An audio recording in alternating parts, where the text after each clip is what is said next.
איך זוכים למנוחת הנפש? תקשיב עכשיו טוב. טיפ אחד שאני שולח אותך איתו הביתה, אבל תתרגל שבוע שלם, תראה מה זה יעשה לך. כששאלו את רב חיים פרידלנדר, אחד מצדיקים בדור הקודם, זכר צדיק קדוש לברכה, איך הרב זוכה למנוחת הנפש? כי אני רואה שהרב מתפלל, אתה יודע מה, כאילו, לא יודע. אתה רגוע יותר, אתה שלב יותר. איך הרב עושה את זה? מה הסוד שלך, סבא? מה הסוד? אמר להם הרב, הכלל במנוחת הנפש זה מה שאתה עושה, תעשה. מה הכוונה?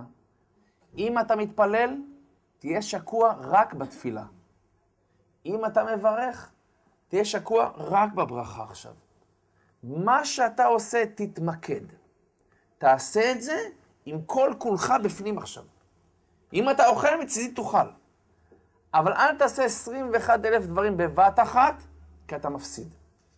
הסוד הזה של מנוחת הנפש, אפשר להגיע אליו רק אם אני יודע למקד את תשומת הלב שלי. זה נקרא מנוחת הנפש, מיקוד. תנסה לתרגל את זה לעצמך. תן לך דוגמה. הייתה ישיבה בעיר שנקראת קלם. הייתה ישיבה שם שהיו עובדים בעיקר על הדברים האלה. ישיבה מאוד מעניינת, מאוד רצינית. היה להם כלל, למשל, שאם אתה לומד עכשיו עם מישהו, אסור לך להרים את העיניים מהספר במשך שעה שלמה, ככה. אתה לומד איתו עכשיו, אתה לא מרים את העיניים. אתה יכול לעשות את זה? תנסה בבית.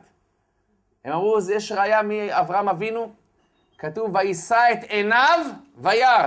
ככה הפסוק אומר, מה זה וישא את עיניו? זאת אומרת, אברהם אבינו הלך ככה, אמר, טוב, צריך להרים את העיניים, תרים, בבקשה. לא כאילו סתם, העיניים שלו קופצות. אפילו העיניים שלי עכשיו אני שולט בהן. עכשיו תסתכל, עכשיו לא תסתכל. ככה זה. וישא את עיניו וירא. להתמקד במה שאתה עושה.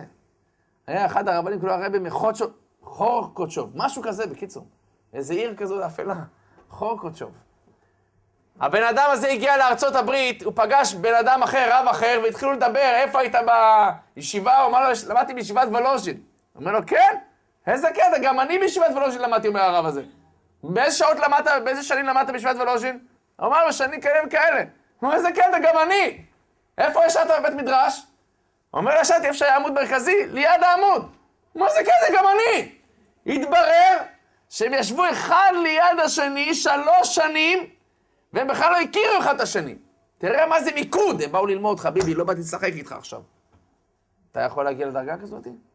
אם אתה תדע להתרכז במה שאתה עושה, ולא אכפת לי מה אתה עושה, אבל תלמד להתמקד, אתה תצליח הרבה יותר בחיים. יש מבחן. אחת הסיבות שאני לא מצליח במבחן, כי אני מתפזר. אני בלחץ מהמבחן, ומה יהיה, ואיך אני אעתיק עכשיו, ורק שנייה. אם אני אתמקד במה שאני עושה, אני אצליח הרבה יותר. זה הסוד של מדיטציות. לדעת לפתח כושר ריכוז, ואתה הולך מזה אחרי זה לכל החיים שלך. לא משנה מה תעשה, אתה משתמש בכוח הזה.